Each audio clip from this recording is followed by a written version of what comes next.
Hi everyone, I'm Jai and today we are going to see the checksum method. So let's see the steps which is followed at the sender side for the checksum method.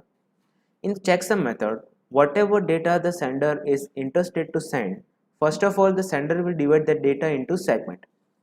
After that, those segments will be added. So we will perform the binary addition and after that we will get some answer. Whatever the answer we are getting, we will perform ones complement to the answer. And after performing the ones complement, we will call that answer as checksum. So we will send the original data along with the checksum to the receiver. Now the receiver will follow the same procedure. Whatever the data which is received by the receiver, it will perform the binary addition. So the receiver will receive the original data along with the checksum. So receiver will add the original data and the checksum, and it will, after adding, it will perform ones complement. And after performing the ones complement, if the receiver is getting all the zeros, it means there is no error.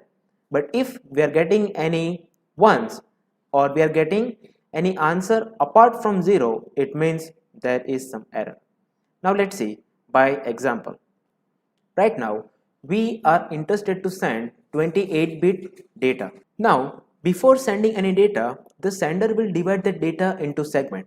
So assume that right now the length of the segment is 7-bit. So we have divided the original 28-bit data into 4 blocks.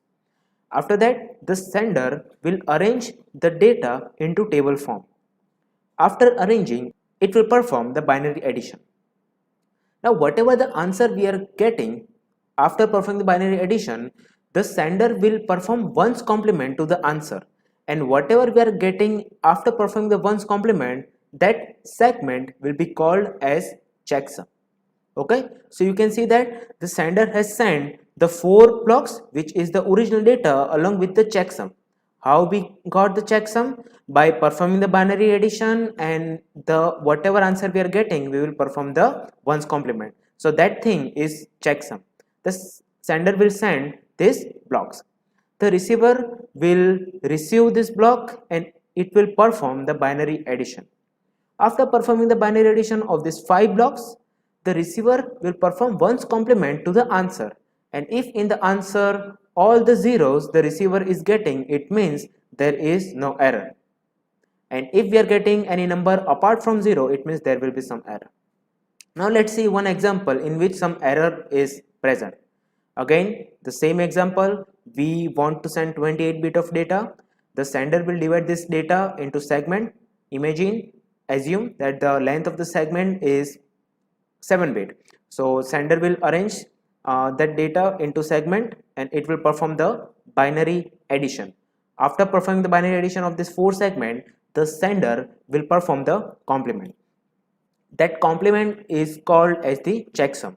So the sender will send the data. Now you can see that the value of the 1 is changed in the channel.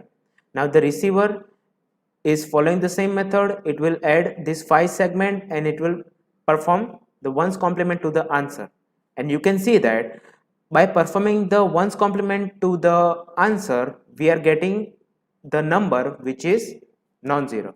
So if we are getting number which is non-zero, it means there is some error, and this is how the checksum method works.